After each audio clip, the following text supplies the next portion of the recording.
So we're through 5 weeks in the fantasy season, and you probably have an idea of how good or bad your team is. You might be the best team in your league looking for that one final piece to be a championship roster, or you might need to start making some moves to improve the squad. Well, here are the players that you should consider trading for no matter your circumstances before week 6. And let's begin with the Rams, and I say this not lightly, workhorse running back Kylin Williams, who people are panicking over after he had a bad week 5. And I'm not going to sit here and say, oh, it was a good game for him. No, he had 7.7 points. That's garbage for fantasy purposes, but 15 touches. Okay, let's dive more into that in a second. 57 yards. But here's the big thing. He faced the Eagles. And as we stated last week in our content and in our Yahoo pieces, that this was the sketchy spot of the week for any running back against the Eagles' #1 defensive line. We also saw Cooper Kupp return. He earned a dozen targets. Puka Nacua still saw 11. So people are saying, oh, Kylin Williams will not see any targets now. Well, let's just put all this to rest because it's just not true. Kylin Williams' role is still elite in this offense. According to our official fantasy partner in terms of data, Fantasy Life, you can see right here, Kylin Williams in week 5,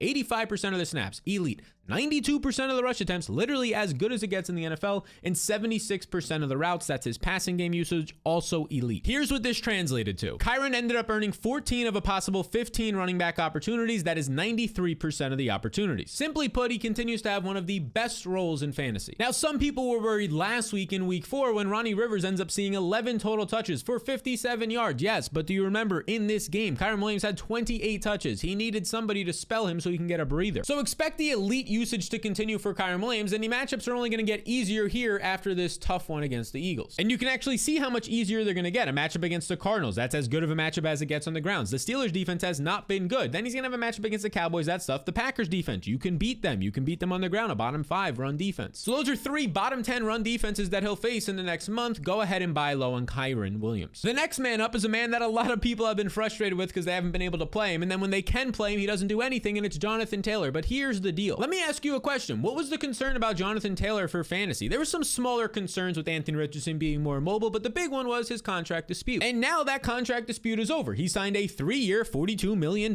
deal. This was much better than guys like Saquon Barkley got on his 1-year deal, and this is something that basically took all of our worries away now that he got paid. So we had that information going into this week 5 game, and we also had another key piece of information. And that key piece of information came out on Saturday before the games were even played, that Jonathan Taylor, a whole 24 hours before kickoff, hey, they said he's going to be on a snap count and it's going to ramp up over the next month. And that's exactly what happened in week 5. Jonathan Taylor played just 16% of the snaps, only saw 18% of the rush attempts, and this is why you saw Zach Moss see a lot of usage, and he ended up going off on that usage. More specifically, to the tune of over 30 fantasy points. He had 195 total yards on 25 touches, a couple of touchdowns, and yes, all the people who own Jonathan Taylor or bet on his rushing yards, whatever it might have been, were tilting in this game because, yeah, it wasn't great to see Zach Moss go off when Jonathan Taylor was back. This is a great game for Moss, but it's not going to matter 3 to 4 weeks from now because the Colts pay Jonathan Taylor, and Jonathan Taylor is a better talent than Zach Moss. Let's not just get caught up on one game. So expect Jonathan Taylor to take over the elite usage that Zach Moss has seen as a starter this year. Because this man, Zach Moss, has ended up playing 84% of the snaps and averaging 20 opportunities per game through 4 games as a starter this year. Now you're going to throw Jonathan Taylor back in there when he's 100% healthy or has his legs under him in 2 to 3 weeks. Yeah, that's pretty good. Now the concerns do remain with Anthony Richardson whenever he returns from this shoulder injury. It could be 2 weeks, it could be a month, it could be 6 weeks. That, yeah, he's a mobile quarterback. He'll take away rushing yards and rushing TDs from Taylor, but that's kind of baked into this low price tag that Taylor is currently able to be traded for. So buy low on Jonathan Taylor while you can. While everybody dunks on him and jokes, including myself, I had some jokes on Twitter about Jonathan Taylor being the highest paid backup in the NFL. Buy low when you can. The next man to buy low on is actually going to be Chris Olave, who his role has completely flipped these last couple of weeks, and there's a reason for that. Now we can start with the week 5 usage. Quietly, the underlying usage was a season high. He ran 100% of the routes for the Saints. This game turned into a little bit of a blow up, but he was still out there for 100% of the routes. He earned 20% of the targets. That is decent usage. But over the past 2 games, he's only earned a total of 18% of the targets with Derek Carr injured with that banged up shoulder. And you can see the splits right here from my tweet. Over the first 3 weeks before the Derek Carr injury, when Carr can actually throw downfield because he wasn't injured with an AC joint sprain, which normally quarterbacks will miss 2 to 4 weeks for, but he's playing through it. Well, you saw Chris Olave seeing 10.7 targets per game. The last 2 games with this injury, just 3 3 total catches for 16 yards for Alve. Last week, his day was salvaged by a little bit of a touchdown in the red zone. And we talked about this last week. We said Derek Carr was only throwing 3 yards downfield per attempt because that's how bad his shoulder injury was. And this did improve in week 5, but not all that much. He threw for 183 yards on 26 attempts. So this is an average of like 7 yards per attempt, but the actual downfield distance on these, he wasn't throwing deep at all still. And the guys who are benefiting the most from this are Alvin Kamara, number 1, 17 targets the past 2 games. And then there's Michael Thomas, who led the team with 7 targets in week 5. So I'm expecting Derek Carr still not to be 100% healthy for maybe another 1 to 3 weeks. But after that, and it could be as soon as 2 weeks from now, I think Chris Olave's usage goes back to what it was the first 3 games when he was averaging over 30% of the targets and was a top 5 receiver in usage. So it may be rocky for a week or 2, but buy low on Chris Olave while his value is so low because it won't be a month from now. And before we get into this next wide receiver that you need to trade for, make sure to hit the subscribe button. We are pushing towards 100,000 subscribers, and 70% of the people who watch these videos aren't subscribed. If you find it helpful, hit the subscribe button. All right, that wide receiver that I just hinted at is Nico Collins, who it's been a roller coaster season for him the last month of the year. Let's take a look at these sleeper fantasy points here. You can see from week 2 to week 5, so these last 4 weeks, the last month, he's basically rotating 30-point games, 28.6 with 5-point games, 5.4. Then it goes to 36.8, then it goes to just 6.9. This is up and down. This is not consistent. It is very boom or bust. But this past week, he did have a tougher matchup against the Falcons secondary that is good. They are a top 10 unit. And they were actually able to cool off CJ Stroud, who had been very hot the past month of the season. They held him to under 250 yards. He wasn't all that dynamic. He still looked good and composed back there, but he wasn't able to break off these big plays to guys like Tank Dell or Nico Collins. It was sort of a suffocating defense that Atlanta rolled out there. And now I'm getting questions. Hey, should I trade Nico Collins? He's so up and down. He's winning me some weeks, but then he's losing me some weeks. And the answer is no. If you wanted to trade him, you do it on weeks like last week when he pops off and you can get a lot back for him. Not off of bad weeks. That is just bad business. Because entering last week, Nico Collins was a top 5 fantasy option. That's how good he's been. Up there with all the elite names you know, from Jefferson to Tyreek to Diggs to Adams to Keenan. You can see him right here. This is how good he's been. And it's not like he's just getting lucky scoring a couple of touchdowns. Maybe it was one big broken play. No, those points that he's scoring, top 5 entering this past week, are legit because he's 4th in wide receiver efficiency,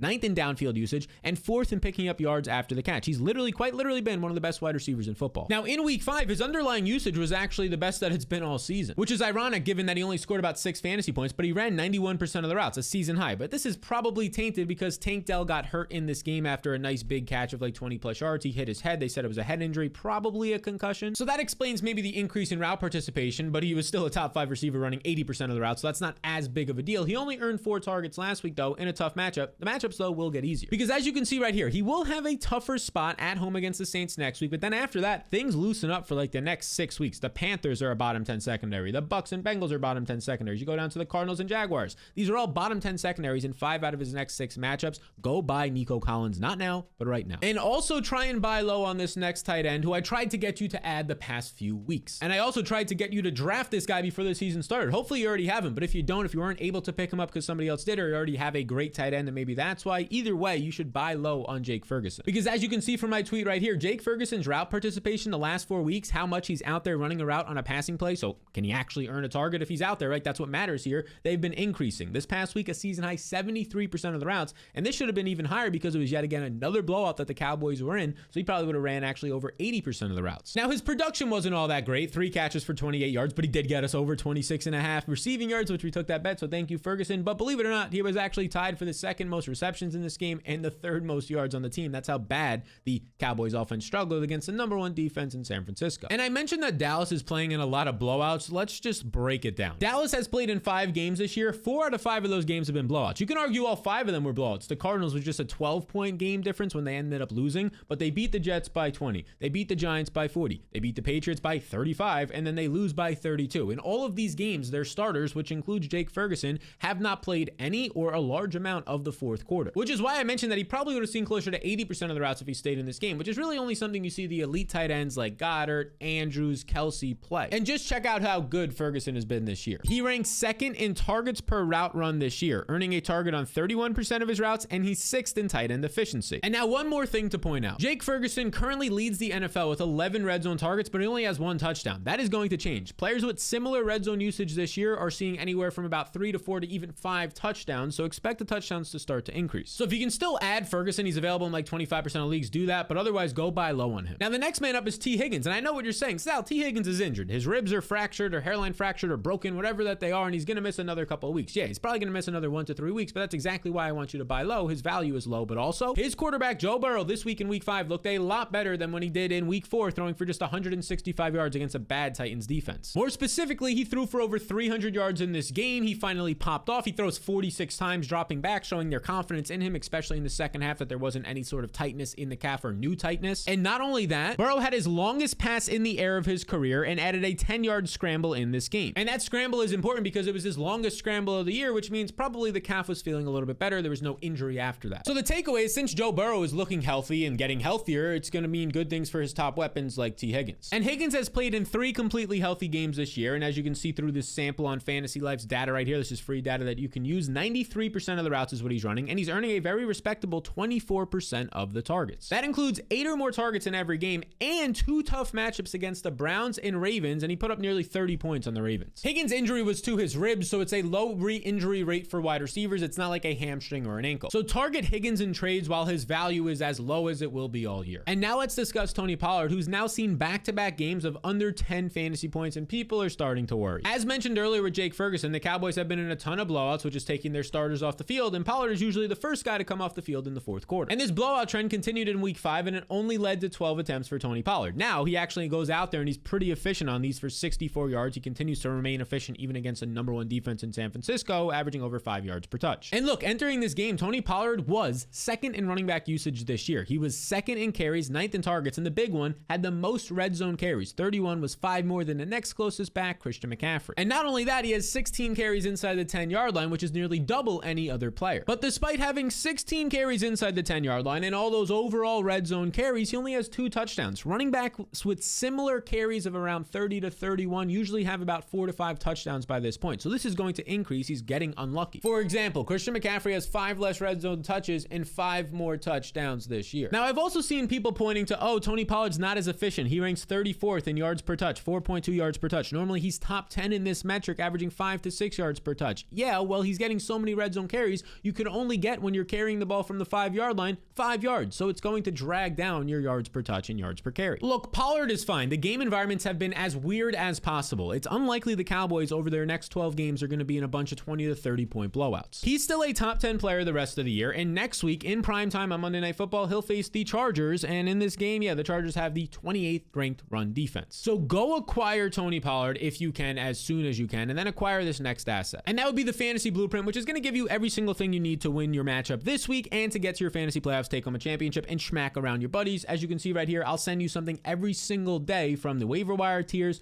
to the rest of the season rankings to the projections and rankings and the game-by-game matchup notes, detailed, the most detailed you'll find in the industry, those matchup notes. Now here's a sneak peek at one of the tools you'll get. It's the rankings and projections that are updated throughout the week, and you can see it's projections based on my projection system that I have in the rankings, and it's not just, oh, 25 running backs. No, if you're in a deep league, you're going to have everything you need. I go down to 59, some weeks 70 running backs if there's no buys. I go down to nearly 100 wide receivers, 50 tight ends or so, 30 quarterbacks. It's everything you need to make sure you are set up with the best projected lineup each week. This blueprint is extremely easy to get access to. You just scan the QR code on the screen or click the link in the description below. And here's the deal. This is just $5 for the entire year, not the week, not the day, the entire season. And if you don't make your fantasy playoffs, I'll refund the $5. It's risk-free. You owe $0. You'll get it right back. No questions asked. I don't care if a player gets injured the rest of the year. You get your $5 back. So to get access to this risk-free offer that over 3,000 people are currently using, scan the QR code on the screen or click the link in the description below. And the next man up is Joe Mixon, and the story remains the same for Mixon here. He's been in a couple of these videos in the past weeks. He's seeing elite usage, but just average production. And that's exactly what we got in week 5, where this guy saw 29 touches. 29 touches, but he can only muster 94 yards, which obviously isn't ideal. Now, despite this poor efficiency, the Cincinnati Bengals, they're not really getting any other running backs involved. They're just saying, keep on going, Mr. Mixon. Because as you can see right here, these last 3 weeks, he's seen 77% of the snaps and 86% of the running back opportunities. And in week 5, he was basically seeing season highs, 89% of the carries and 63% of the routes run. That's important because that's season high usage in the passing game. Those routes run 63%. It's going to lead to more stability in terms of his floor and ceiling for Mixon. He had a nice 4-catch game this past week. Now check this out. So far this season, Mixon has just 1 total touchdown despite seeing 97 touches. So running backs with similar usage, when they get to around 90 to 100 touches, usually have 4 to 5 touchdowns. So he is due for a couple of touchdowns. He's getting unlucky here. He's expected, based on his current usage this season, to have 4 touchdowns. So expect Mixon to start finding the end zone. He has that nice receiving game role that's growing, and Joe Burrow seems to be getting healthier. Heading into this next week, he's actually going to have a tough matchup. It's at home, though, against the Seahawks, who are coming off of a bye. They have one of the better run defenses in the league so far, but either way, because of the strong red zone roll, because of the strong usage overall, he's still a top 15 back this week, and you want to trade for him for the rest of the season. Now, you also want to trade for this next wide receiver who's coming off a bye, and that's the Chargers wide receiver Josh Palmer, who before the bye week in week 4, he got his first start of the season with Mike Williams out because Williams is out for the season. And he saw great usage in that game. He ran 31 routes. That was 97% of the passing plays he was out there running a route for, and he earned 8 targets, which was 2 times more than Keenan Allen, and it led this team. And here's the nice thing. Palmer's average target in this game was 18 yards downfield. That leads to massive explosive plays like he saw in week 4 when he had a game-winning or a game-clinching 51-yard reception. Now, heading into that week 4 game after Mike Williams got banged up and wasn't going to play in week 4, there was some questions. What's up with the rookie Quentin Johnston? Some people thought Johnston might take over the role right away as this 1-for-1 replacement for Mike Williams. They somewhat profile out similar, but not the exact same. But Quentin Johnston did see his routes increase, 22 routes, but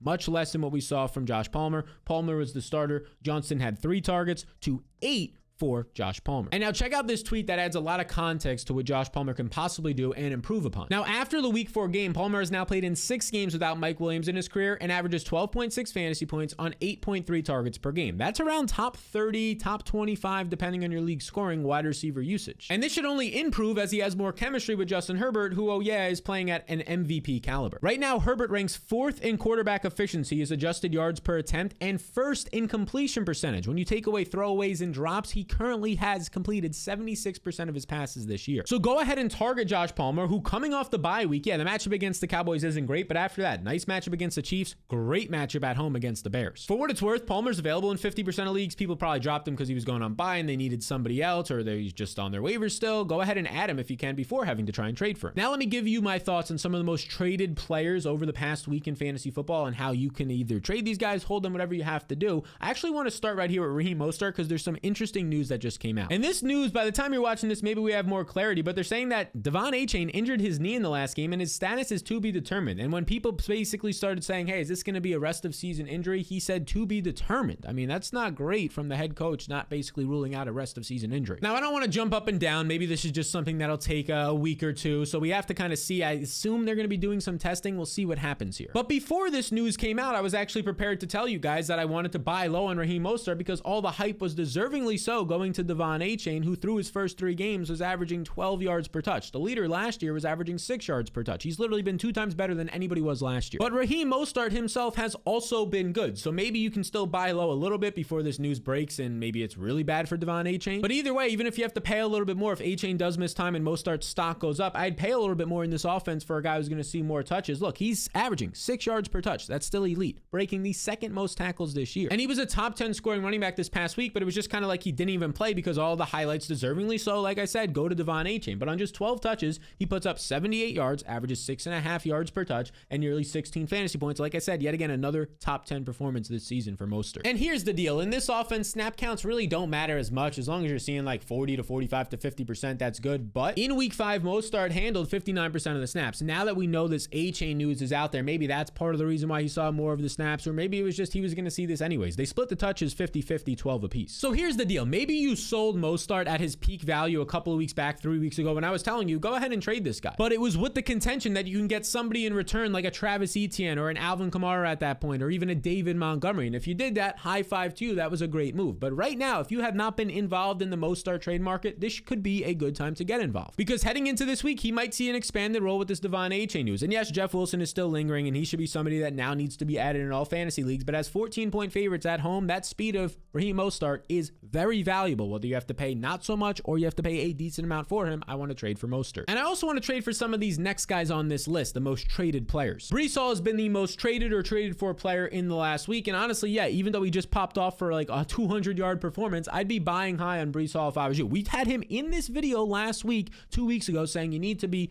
buying Breeland Hall. He's trending up and is skyrocketing up the players. Now you're going to have to spend a lot more, but I think it's only going to get better after the next 3 weeks. He has really easy matchups. I also think you can buy other guys on this list like Jalen Waddle coming off of a 10-target game, and his big game is going to come at some point in this offense like it has for everybody else. Puka Nacua, the time to sell was 1 to 2 weeks ago, not right now. Right now you're going to get basically what he's worth, so you might as well keep him as a top 15 to 20 wide receiver. I'm getting a lot of questions about Garrett Wilson. This was supposed to be his breakout week and ended up being Breeland Hall's breakout week against a bad Broncos defense. Zach Wilson Wilson still looked atrocious. End of the first half clock management was the worst I've probably ever seen from Zach Wilson. He had 7 targets, Garrett Wilson, in this game, but if you can't get it done against the Broncos, I just don't trust you. And that's not Garrett Wilson's fault. That's Zach Wilson's fault. We go back to the list here, and a player coming off the bye week is Jerome Ford. And Jerome Ford, if you remember before the bye week, I said, hey, the usage was quietly getting better for him. Let's hold on to Jerome Ford. Let's not sell him. Maybe even you want to buy him if you can, but let's just not sell him yet. Because Jerome Ford before the bye week saw 62% of the snaps. But when we broke down into this game, it was a blowout, and he actually lost some snaps and carries on the final 2 drives to Pierre Strong, the 3rd string back. If you take that out, Ford was playing over 70% of the snaps and seeing over 60% of the rush attempts in this game. That is very good context to have. If you have him, hold on to him. If you want to buy him, yeah, go ahead and throw a trade offer out. Other players on the screen we're trading for. I think Michael Pittman is fine to keep trading for. Back-to-back bad games. This past week was a little bit better than week 4. You're going to have Gardner Minshew, maybe a more stable piece than Anthony Richardson when it comes to just passing for this offense. Ramondre Stevenson, we have to talk about because for the first time this year, I've been saying buy low on him. Right now, I just don't want to touch him at all, unless obviously you can get him for dirt cheap. Because look at this right here. This column, the only column I really want to talk about is the snaps. Every single week of the year so far, his snaps have decreased. They started at 74% of the snaps. This past week, 51% of the snaps. And on the opposite side of this, Ezekiel Elliott's snaps, the veteran, have increased every single week, making it a split backfield in week 5. Now, the context there is that this was a blowout, so they didn't have to keep. In the past 2 weeks have been massive 30-point blowouts, so that's a little bit of the reason the snaps have gone down, but none of that's really helping the usage of Ramondre Stevenson when you're down by 20 to 30. Another player I'm continuing to buy and even buy high is Alvin Kamara. The role is just elite. I think Kendre Miller had a nice game in garbage time. He's worth an add in your 12-team leagues or deeper, like we talked about in the waiver video, but Kamara is still the guy I want to buy there, and I want to buy Isaiah Pacheco. We talked about this last week. Isaiah Pacheco's usage looked great in week 4, 63% of the snaps. This continued in week 5, where he saw 58% of the snaps, but here's the big thing. 76% of the rush attempts is a career high for him, not just a season high. Now, over the last 2 weeks, he's seen 60% of the snaps, 70% of the rush attempts. Jerick McKinnon's not really involved in the offense right now. Clyde Edwards-Helaire is not involved. You're getting a clear workhorse usage for Isaiah Pacheco, and this offense doesn't look as good, that's for sure right now, but Travis Kelce avoided a big injury. Patrick Mahomes, Andy Reid still there. This is a guy that you want in Isaiah Pacheco. These are the fellas that you should trade for before week 6 while they still have some maybe low value or value that people aren't noticing, or even you got to buy high on guys like Breeland Hall. So this is one way to improve your team, but the other way is the waiver wire. Maybe they're even free. If your waivers have cleared right now, you don't have to spend any of your fab budget. Well, these are the guys that you need to be targeting on waivers, not now, but right now. And if you found this video helpful, make sure you're not one of these 70% of people who are not subscribed to the channel. It just takes 2 seconds to hit the subscribe button. It helps me, but it will also allow you to see my future content.